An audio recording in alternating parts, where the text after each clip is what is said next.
आपको ये प्रश्न ऐसे बनाए गए हैं कि एक एक किताब सामने रखी गई है और उसके बाद उसमें से इंपॉर्टेंट क्वेश्चंस को नोट किया। आप भी सोच रहे ना कि बोर्ड एग्जाम से पहले अगर आपको कोई इतिहास के सभी महत्वपूर्ण प्रश्न बता दे, आप वही प्रश्न तैयार कर लेंगे और वही हमारे बोर्ड के पेपर में आ जाएंगे। इस वीडियो के बाद आपको इतिहास में बोर्ड एग्जाम में आने वाले सारे प्रश्न एक जगह पर मिल जाएंगे। जितने टॉपिक मैं बता दूं उनके बारे में आप लोगों को डिटेल में पढ़ाई कर ही लेना है। चैप्टर वाइज समझते हैं कि भैया हमारे लिए कौन से सवाल इंपॉर्टेंट होंगे। और एक बात का याद रखिएगा कि आज के इस वीडियो के बाद आपको कोई वीडियो सोशल साइंस के इंपॉर्टेंट क्वेश्चंस के लिए नहीं देखना पड़ेगा। तो चलिए बच्चों शुरू करते हैं। हमारा जो पहला चैप्टर है जिसका नाम है क्या, जिसका नाम है यूरोप में राष्ट्रवाद। हाँ, याद रखिएगा सबसे ज्यादा अगर इंपॉर्टेंट कोई टॉपिक है तो वो है फ्रांस की क्रांति। अब फ्रांस की क्रांति जब आप पढ़ोगे तो इसके अंदर और बहुत सारी छोटी छोटी चीजें मिलेंगी, जैसे कि लुई 16वां कौन था, नेपोलियन कौन था, फ्रांस की क्रांति कब हुई थी, कब फ्रांस की क्रांति हुई, इसमें क्या क्या इसके परिणाम आए और इसके कारण क्या थे। तो ऐसे सवाल बन सकते हैं बोर्ड के एग्जाम में, तो इस बात का ध्यान रखना। अब दूसरा सवाल जैसे बन सकता है कि भैया नेपोलियन कौन था। अब नेपोलियन कौन था उससे ज्यादा इंपॉर्टेंट है कि उसने कौन कौन से सुधार किए थे, ये उससे ज्यादा इंपॉर्टेंट चीज हो जाती है। अब तीसरा हमारे पास में है कि भैया मारियान और जर्मेनिया कौन थी। अब ये जर्मेनिया जो थी वो जर्मनी से संबंध रखती हैं, जबकि मारियान कौन थी, या फिर मारियाना या मारियान हो सकता है। तो ये वाला जो सवाल बनता है ना बोर्ड एग्जाम में, ये काफी ज्यादा इंपॉर्टेंट हो जाता है। जैसे भारत माता, हमारे भारत में भारत माता की तस्वीर बनाई गई, वैसे ही फ्रांस में मारियाना और जर्मनी में जर्मेनिया की तस्वीर बनाई गई। तो ये वाला जो सवाल है ये बोर्ड के एग्जाम में बन जाता है। वो बलूत के वृक्ष जो है उनका मुकुट पहनती थी। ये छोटी छोटी चीजें ना अक्सर बोर्ड के एग्जाम में छोटे प्रश्न बना करके भी आ जाती हैं। तो चलिए शुरू करते हैं, आगे बात करते हैं। अब यह है कि भैया 19वीं सदी में यूरोप में राष्ट्रवाद के विकास के लिए कौन से कारण जो हैं वो होंगे प्रमुख, उनका उल्लेख कीजिए। ये वाला सवाल बन जाता है। अगला बन जाता है कि भैया जर्मनी के एकीकरण के बारे में आपको एक संक्षिप्त लेख लिखना है और जर्मनी के एकीकरण में महत्वपूर्ण भूमिका निभाने वाले ऑटो वान बिस्मार्क, इस बात का ध्यान रखना कि ऑटो वान बिस्मार्क को जर्मनी का एकीकरण का प्रक्रिया का जनक क्यों कहा जाता है। अब ये दोनों प्रश्न ना एक ही हैं, क्योंकि जब आप जर्मनी के एकीकरण के बारे में पढ़ोगे तो उसी समय पर आप लोगों को ऑटो वान बिस्मार्क के बारे में पढ़ने को मिल जाएगा। अगला जो सवाल हमारा बनता है वह बनता है राष्ट्रवाद से क्या तात्पर्य है, और अगला बनता है कि वियना संधि क्या थी और इसके प्रमुख उद्देश्य और व्यवस्थाओं का वर्णन कर दीजिए। ये वो सवाल है ना जो कि हर साल बोर्ड के एग्जाम में आते हैं। ये वो सवाल है ना जो आपसे डेफिनेटली पूछे ही जाएंगे। बस एक चैप्टर में अगर बात करें इतिहास की तो शुरू के 3 चैप्टर में आपको 7-8 सवाल हर एक चैप्टर से बता दूंगा, वो बच्चे अच्छे से तैयार कर लेना। आगे बात करें तो भैया 8वां जो सवाल है वो है हमारे पास इटली का एकीकरण। अब इतने लिखे हुए सवालों के बाद एक और देख लो। अब यह हमारे पास क्या 1815 में नेपोलियन की हार के बाद यूरोप में स्थापित रूढ़िवादी शासन की विशेषताएं लिख दो। अब आप पूछोगे सर एक बात बताओ, मेरा कल पेपर है, अब इन सवालों में 3 मैं कौन से तैयार कर लूं या 4 में कौन से तैयार कर लूं। चलो इन 9 में भी मैं 4 आपको इंपॉर्टेंट बताता हूं, देखो ध्यान से सुनो। पहला बनता है फ्रांस की क्रांति, दूसरा बनता है इटली का एकीकरण और अगला बनता है जर्मनी के एकीकरण का आपको प्रक्रिया के बारे में बताना है, और इसके बाद बनता है राष्ट्रवाद से क्या तात्पर्य है। ये 4 सवाल अगर आपने तैयार कर लिए तो आपका इतिहास में अगर हम बात करें तो एक लॉन्ग एक शॉर्ट कंफर्म हो जाएगा। भैया इतना बड़ा प्रेडिक्शन कर डालोगे सर, बिल्कुल यही सवाल आपको देखने को बोर्ड के पेपर में मिलेंगे। तो देख लिया आपने पहले चैप्टर के क्वेश्चन। अब बात करते हैं दूसरे चैप्टर के। दूसरे चैप्टर का नाम है भारत में राष्ट्रवाद। अब एक बात बता देता हूं मैं आपको, इस चैप्टर से ना आपके बोर्ड के एग्जाम में एक शॉर्ट क्वेश्चन कंफर्म है और एक लॉन्ग क्वेश्चन भी कंफर्म है। बस ये 3 चैप्टर शुरुआत के हमारे लिए ज्यादा इंपॉर्टेंट है, इनके सवाल तो छोड़ के जाना ही मत। पहला सवाल जो हमारे पास में है वो कह रहा है कि भैया राष्ट्रवाद क्या है। अब पिछला जो चैप्टर था ना उसमें हमने राष्ट्रवाद पढ़ा था यूरोप में राष्ट्रवाद के बारे में, इसमें हमने पढ़ा भारत में राष्ट्रवाद के बारे में। और भारत में राष्ट्रवाद या सामूहिक अपनेपन का भाव का उदय किस प्रकार से हुआ, किस प्रकार से लोगों ने जो है क्रांतियां करी, कैसे लोगों को पता चला कि राष्ट्रवाद नाम की भी कोई चीज होती है, इसके बारे में आपको इस क्वेश्चन के अंदर लिखना होगा।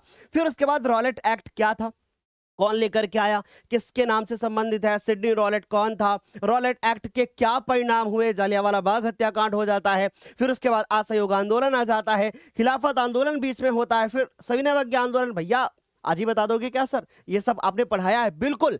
अगर आप चाहते हैं कि भैया ये सब हमें सारे क्वेश्चन एक ही वीडियो में मिल जाए तो हमने एक चैप्टर पढ़ा रखा है, हर चैप्टर का वन शॉट कर रखा है। इतिहास के 5 चैप्टर मैं इस वीडियो के नीचे डिस्क्रिप्शन बॉक्स में डाल रहा हूं और ये सारे के सारे आप लोगों को कंप्लीट कर रहे हैं। अगर ये 4-5 चैप्टर आपने अच्छे से तैयार कर लिए शुरू के ना, तो समझ लो आपका बोर्ड के एग्जाम में सोशल साइंस का डर खत्म हो जाएगा। आगे बढ़ते हैं। अब आप लोग बात करते हैं कि भैया जालियांवाला बाग हत्याकांड, इस पे टिप्पणी लिखने को आती है, इस पे एक छोटा सवाल आता है, इस पे एक छोटा लेख लिखने को आता है, या अगर ये चीज पढ़ लोगे तो रॉलेट एक्ट के बारे में डिटेल में पढ़ पाओगे। अगर ये पढ़ लोगे तो सविनय अवज्ञा आंदोलन और उसके बाद असहयोग आंदोलन, सारे आंदोलन आगे के समझ में आएंगे। तो भैया जालियांवाला बाग हत्याकांड, ये इस पर आपको अच्छे से पढ़ाई करनी है। और एक बात याद रखना, अगर क्वेश्चन तैयार कर रहे हो ना तो प्लीज क्रम से तैयार करते हुए आना, इससे आप एक प्रश्न को दूसरे से कनेक्ट कर पाओगे। आगे बढ़ते हैं बच्चों। प्रथम विश्व युद्ध ने भारत में राष्ट्रीय आंदोलन के विकास में किस प्रकार से योगदान दिया? यानी ये प्रश्न ये कह रहा है कि जब प्रथम विश्व युद्ध हुआ था 1914 में स्टार्ट हुआ, उसके बाद किस तरीके से भारत में और आंदोलन होना शुरू हो गए? क्योंकि आपको बहुत अच्छे से पता है, पहले प्रथम विश्व युद्ध होता है, फिर उसके बाद रॉलेट एक्ट आता है, फिर जालियांवाला बाग हत्याकांड होता है, फिर उसके बाद खिलाफत आंदोलन होता है, फिर असहयोग आंदोलन होता है, फिर सविनय अवज्ञा आंदोलन होता है, फिर उसके बाद भारत छोड़ो आंदोलन होता है। तो भैया एक दूसरे से सब कनेक्ट है, इसलिए याद रखिएगा। पहले हमें अगर चैप्टर को समझना है तो इसका वन शॉट लेक्चर देखना होगा, नीचे डिस्क्रिप्शन में डाल दिया मैंने। आगे बात करते हैं कि सत्याग्रह का अभिप्राय क्या है। अब सत्याग्रह, यहां पर आपको वो 3 शुरू के गांधी जी के आंदोलन लिखने हैं जो आए थे। उन्होंने खेड़ा में किया था, उन्होंने जो है आकर के अहमदाबाद में किया था, याद है ना? भूले तो नहीं हो ना? तो भैया ये सारी चीजें आपको याद रखनी हो, चंपारण वाला भी, वो तीनों आपको यहां इसके अंदर लिखने होंगे। इसके बाद महात्मा गांधी ने असहयोग आंदोलन क्यों चलाया? मैंने कहा ना, इस चैप्टर से अगर सबसे ज्यादा इंपॉर्टेंट कोई है ना क्वेश्चन, तो वो भी लास्ट में मैं 3 क्वेश्चन फिर बता दूंगा, बस वही तैयार कर लेना। लेकिन फिर भी भाई इतने छोड़ के तो नहीं जा सकते। क्या एक बात बताओ, पूरे इतिहास में क्या तुम गिनती के 20 क्वेश्चन भी नहीं तैयार कर पाओगे? 20 तो तैयार कर लोगे ना। अगर लिखने की कोशिश करोगे ना भाई, तो कम से कम इनको लिखकर प्रैक्टिस करोगे तो बोर्ड के एग्जाम में डेफिनेटली पूरे नंबर आने वाले। पर अगर आप ये सोचोगे नहीं भैया मुझे कोई सिर्फ 4 क्वेश्चन पूरे सोशल साइंस में बता दे, तो भैया बोर्ड के पेपर के एक दिन पहले मैं वो भी बता दूंगा। लेकिन पहले कम से कम ये तो समझ लो ना कि अभी तुम्हारे पास टाइम है। अगर तुम इतना कर लेते हो ना तो सोशल साइंस में तुम 99 मार्क्स तक भी ला सकते हो। बस केवल लिखने का थोड़ा तरीका बेस्ट कर लेना, और उस पर वीडियो मैं लेकर के आऊंगा। तो बच्चों, महात्मा गांधी ने असहयोग आंदोलन क्यों चलाया और इस आंदोलन के कार्यक्रम क्या थे? आपने पढ़ा था कि असहयोग आंदोलन उन्होंने इसलिए चलाया था क्योंकि उसके पहले जालियांवाला बाग हत्याकांड हुआ था। तो सोचो दूसरे से कनेक्ट है कि नहीं? तो ये वाला सवाल पेपर के लिए तैयार कर लेना। उसके बाद बात करें महात्मा गांधी के द्वारा चलाए गए 3 आंदोलन का वर्णन कर दो। अब यहां तुम्हारे पास फ्लेक्सिबिलिटी है भैया, कोई भी 3 आंदोलन महात्मा गांधी जी के द्वारा जो चलाए गए थे उनके बारे में लिख सकते हो। आप असहयोग आंदोलन तैयार कर लो एकदम धमाकेदार, आप तैयार कर लो भैया, आपने अहमदाबाद वाला जो है तैयार कर लिया, या फिर आप सविनय अवज्ञा तैयार कर लेते हैं, और उसके बाद भारत छोड़ो आंदोलन तैयार कर लेते हैं।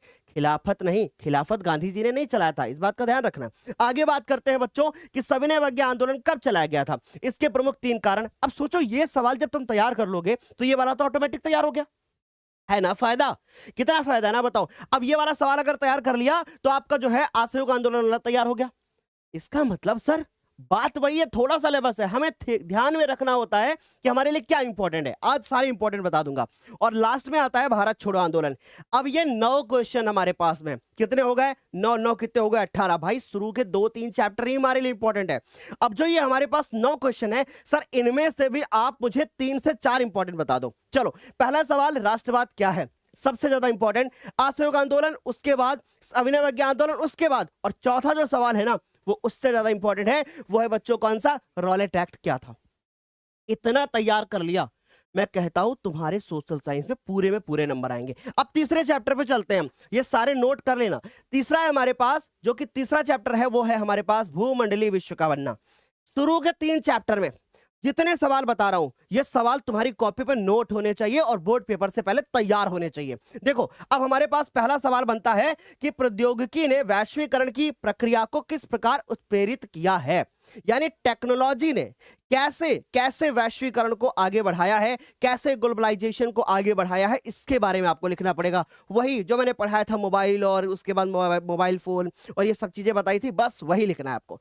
आगे देखो जरा, दूसरा बनता है कि 19वीं शताब्दी के दौरान अंतरराष्ट्रीय अर्थशास्त्रियों द्वारा बताए गए प्रवाहों का उल्लेख करिए। अब ये प्रवाहों का उल्लेख हमें 3 टाइप से पढ़ाया गया है, बताया ना आपको, वही पूंजी का प्रवाह, श्रम का प्रवाह, भूले तो नहीं हो ना, बस वही लिखना है भैया। आगे बात करते हैं बच्चों तीसरे सवाल की तरफ, वो है हमारा कि ब्रेटन वुड्स समझौते का अर्थ क्या है। थोड़ा थम जाओ, यही सवाल तो बनेगा कि ब्रेटन वुड्स समझौता क्या था, आपको इसके बारे में डिटेल में लिखना है। द्वितीय विश्व युद्ध के दौरान ये आपका एक समझौता हुआ था, याद है ना, कहां पर, अमेरिका में, न्यू हैम्पशायर, हाँ वही वाला लिखना है जो आपने एक लॉन्ग आंसर तैयार किया था, जो मैंने पूरी टिप्पणी बताई थी, बिल्कुल वैसे ही लिखना है। ठीक, उसके बारे में डिटेल में लिखना है, उस समझौते में क्या हुआ था, है ना, इसके बारे में बताना है आपको, इसमें IMF के बारे में बताना है आपको, इसमें वर्ल्ड बैंक के बारे में बताना है, बस ये सवाल इसका मतलब इंपॉर्टेंट है, आएगा, पक्का आएगा। चलो देखो, अगला सवाल हमारे पास में है कि कॉर्न लॉ से क्या आशय है, और कॉर्न लॉ के उन्मूलन, उन्मूलन का मतलब क्या होता है, मतलब कि भैया इसकी कमी हुई थी, राइट। तो कॉर्न लॉ क्या था, मक्के के आयात पर पाबंदी लगाई थी ना, बस वही था हमारा कॉर्न लॉ, बस वो वाला अच्छे से तैयार कर लेना। और इसके उन्मूलन यानी जब इसको हटाया गया, जब इसकी हमने देखा कि इसको जब हटाया गया तो भैया इसका क्या प्रभाव पड़ा, इसके बारे में हम लोग बात करेंगे। अच्छा, पांचवा सवाल है कि 19वीं शताब्दी में भारत से विदेश में श्रमिकों को क्यों ले जाया गया, क्योंकि वो श्रमिक क्या थे, मजबूत थे बॉडी से। ठीक, तो सर क्यों ले जाया गया, और ये श्रमिक अधिकतर किस देश के थे, और उन्हें किन शर्तों पर स्वदेश लौटने की छूट दी जाती थी। ये वाला सवाल हमारे लिए इंपॉर्टेंट है बच्चों, ये सवाल इंपॉर्टेंट है, ये कॉर्न लॉ वाला सवाल हमारे लिए बहुत ज्यादा इंपॉर्टेंट है भैया। वैसे तो मैं सारे इंपॉर्टेंट ही बता रहा हूं, अब क्या इनमें से इंपॉर्टेंट कम करोगे क्या गुरुदेव। आगे देखो, अब हमारे पास छठा सवाल बनता है कि G77 है ना, G77 देशों से आप क्या समझते हैं, और किस आधार पर ब्रेटन वुड्स की जुड़वा संतानों की प्रक्रिया कहा जाता है, यानी कि G77 को किस आधार पर ब्रेटन वुड्स की जुड़वा संतानों की प्रक्रिया कहा जाता है। जुड़वा संतानें आपने पढ़ी थी, आपने बहुत अच्छे से पढ़ा था, IMF, वर्ल्ड बैंक पढ़ा था ना इसके बारे में, हाँ वही अंतरराष्ट्रीय वाला, उसी की बात कर रहा हूं। ठीक है, अंतरराष्ट्रीय और मतलब इंटरनेशनल मॉनेटरी फंड वाले के बारे में बात कर रहा हूं। ठीक, अच्छा, तो सर हम अच्छे से समझ गए, यहां पर हम वर्ल्ड बैंक के बारे में बता देंगे और क्यों कहा जाता है वो बता देंगे। अगला जो हमारे पास सवाल बनता है वो 7वां सवाल बनता है कि रेशम मार्ग से क्या आशय है, या उससे आप क्या समझते हैं, एक संक्षिप्त लेख लिख करके बता दो। रेशम मार्ग में क्या रेशम ही ज्यादा था या कुछ और चीजें जाती थी, उसी के बारे में डिटेल में डिस्कशन करना है। अब ये हमारे पास 7 सवाल बनते हैं, 8वां एक आखिरी में सवाल आता है, वो है कौन सा, महामंदी। ये 8 सवाल आपको इस चैप्टर से तैयार कर रहे हैं। अब आप सोचोगे सर इन 8 में भी हमें ऐसा बता दो कि कल मेरा पेपर है, इन 8 में से कोई मुझे बस 4 सवाल बता दो, मेरे पास टाइम नहीं है। चलो भाई, अब जब सब में बता रहा हूं तो इसमें भी बता देता हूं। तो भैया पहला सवाल जो हमारे पास बनता है वो महामंदी वाला, जो कि इस चैप्टर का सबसे ज्यादा इंपॉर्टेंट है। अगला बनता है कॉर्न लॉ, जो कि सबसे ज्यादा इंपॉर्टेंट है। उसके बाद बनता है G77 तीसरा सवाल, और चौथा बनता है ब्रेटन वुड्स वाला। ये 4 सवाल अगर तैयार कर लिए, यही 4 सवाल तुम्हें बोर्ड के एग्जाम में देखने को मिलेंगे। लेकिन भाई अगर तुम्हें सोशल साइंस में 100 में 100 चाहिए ना, 99 नंबर चाहिए ना, तो भाई इतने सवाल तो तुम तैयार कर सकते हो। अभी हुए कितने, अगर हम ध्यान से देखें तो 8 सवाल इसके हुए, 18 में 8 जोड़ते 26 से तो हुए। अब मैं 4-5 और बताऊंगा, अगर पूरे नंबर चाहिए तो वो भी तैयार कर लेना। चलो देखो, अब चौथे चैप्टर पर पहुंचते हैं। चौथा चैप्टर हमारे पास में कौन सा है, औद्योगिकरण का युग। अब ये चैप्टर क्या है, इसमें हमें गुमास्ता के बारे में पढ़ना है, इसमें हमें बुनकर के बारे में पढ़ना है, और साथ ही साथ हमें 3 सामाजिक कारणों का क्या करना है, उल्लेख करना है कि उनके बीच में किस प्रकार से टकराव हुआ था, उसके बारे में बात करना है।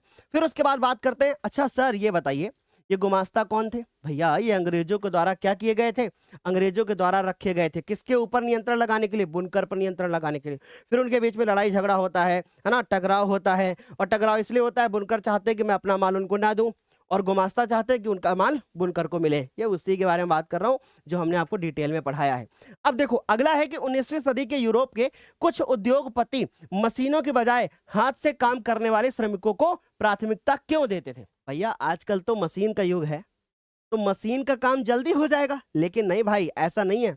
जो यूरोप के ऐसे उद्योगपति थे जो मशीनों पे नहीं, कहते थे हाथ का काम चाहिए। पता है क्यों?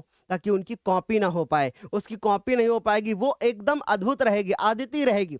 और साथ ही साथ में जो काम हाथों से होता था ना, वो ज्यादा अच्छे से होता था। कारीगर जब हाथों से काम करते हैं ना, तो वो ज्यादा अच्छा होता है। अब मान लीजिए कि आप लड़कियां हैं, आपको एक साड़ी पहनना है, ठीक है, या आपको एक सूट लेना है, तो क्या करोगे आप? जो ऐसे सूट को खरीदोगे ना जिसपे कारीगरी हो, अब लड़के भी ऐसा करते हैं, उनको ऐसा शर्ट चाहिए जिसपे बढ़िया कढ़ाई हो, तो हाथ से वाला काम ज्यादा अच्छा हुआ ना। अच्छा ठीक है, शर्माओ मत, आगे बढ़ते हैं। अब हमारे पास जो तीसरा सवाल बनता है वो क्या है? ईस्ट इंडिया कंपनी ने भारतीय बुनकरों से सूती और रेशमी कपड़े की नियमित आपूर्ति सुनिश्चित करने के लिए क्या किया? यानी ईस्ट इंडिया कंपनी ने भारतीय बुनकरों से सूती और रेशमी कपड़े की नियमित आपूर्ति, उन्हें बुनकर के लिए क्या कर दिया? गुमास्ता लेकर के वो लोग आ गए, और साथ ही साथ में गुमास्ता से बोला कि भैया मुझे माल चाहिए, और वो गांव-गांव जा करके छोटे-छोटे कारखाने भी स्थापित करने लगे। आगे बात करते हैं, फिर भारत में औद्योगिक विकास की क्या विशेषताएं हैं, इसके बारे में बात करना है, 4 उल्लेख बताने हैं। तो ये सवाल जो मैंने बताए हैं, इनमें से अगर हम बात करें तो सर ईस्ट इंडिया वाला तैयार कर लेना, और ये वाला तैयार कर लेना, और ये वाला तैयार कर लेना। ये 3 सवाल आप अच्छे से तैयार कर लेना, ठीक? यही सवाल तुम्हें बोर्ड के एग्जाम में मिलेंगे। चलो भाई, अब 5वें चैप्टर के बारे में बात करते हैं। 5वां जो चैप्टर है वो क्या है? मुद्रण क्रांति। जिनमें गोला कर दिया है, ये इंपॉर्टेंट टॉपिक है, इसीलिए मैंने लिख रखा है कि भैया इंपॉर्टेंट टॉपिक। तो मुद्रण क्रांति, इसमें गुटनबर्ग के बारे में आपको पढ़ना है। मुद्रण क्रांति कैसे हुई, कैसे चीन से वो बाकी के देशों में फैली, तो इसके बारे में पता होना चाहिए। और फ्रांस की क्रांति पर इसका क्या प्रभाव पड़ा, ये सवाल आपके बोर्ड ने इस बार जो मॉडल पेपर जारी किया ना, उसमें भी दे रखा है। तो मुद्रण क्रांति मतलब सर ऐसी क्रांति जिसमें लोग लेख पढ़ने लगे, कॉपियां बनने लगी, है ना, पेज पे लोग लिखने लगे, और जब लोग लिखी हुई चीजें पढ़ते हैं तो उनको ज्ञान हो जाता है, जैसे अभी आपको हो रहा है। आगे बात करते हैं, दूसरा है कि गुमास्ता और बुनकरों के बीच, तो ये भैया पिछले वाले का आके इसमें टाइप हो गया, तो आप इसको यहां से हटा दो। फिर उसके बाद दूसरा सवाल बनता है कि गुटनबर्ग कौन था, मुद्रण के क्षेत्र में उसकी क्या भूमिका थी, ये वाला सवाल तैयार करना है। और मुद्रण संस्कृत ने भारत में राष्ट्रवाद के विकास में क्या मदद करी। और चौथा बनता है कि मार्टिन लूथर कौन था, उसका प्रमुख योगदान क्या था। ये 4 सवाल हमारे पास ऐसे हैं जो कि हमारे लिए इंपॉर्टेंट है। 4 कहें या कहें, 3 ही हमारे पास, 4 ही हुए, ठीक? तो एक ये वाला सवाल, एक ये वाला सवाल, एक ये वाला और एक ये वाला। सर इनमें से कौन इंपॉर्टेंट है सबसे ज्यादा? मार्टिन लूथर वाला, गुटेनबर्ग वाला और मुद्रण क्रांति वाला। समझ गए? तो ये 4 सवाल ऐसे हैं जिनको आपको बोर्ड के एग्जाम के लिए तैयार करके जाना है। अब ना मैं आपसे एक बात बोलना चाहता हूं, ये सारे सवाल अच्छे से तैयार कर लेना बच्चों, और उसके बाद यदि आप चाहते हैं कि इसी प्रकार से आपके लिए भूगोल का, और इसी प्रकार से नागरिक शास्त्र का, इसी प्रकार से अर्थशास्त्र का वीडियो आ जाए, तो आप मुझे कमेंट सेक्शन में फटाफट से बता देना। और एक बात याद रखना, एक कमेंट होने चाहिए कि इसका पार्ट 2 लेकर के आइए, मतलब भूगोल के क्वेश्चंस लेकर के आइए। जितनी ज्यादा कमेंट्स होंगी, मैं उतना जल्दी इस वीडियो को लेकर के आने की कोशिश करूंगा, और आपसे रिक्वेस्ट करूंगा कि आज आप कमेंट करके जरूर जाना। और हाँ, अगर ये वीडियो आप देर में देख रहे हो, अगर ये वीडियो काफी दिनों के बाद देख रहे हो, तो जो मैंने बातें बोली है ना भूगोल की और ये सब, ये आ चुकी है नीचे डिस्क्रिप्शन बॉक्स में, चेक कर लेना। तो तब तक के लिए bye bye, take care, thank you so much.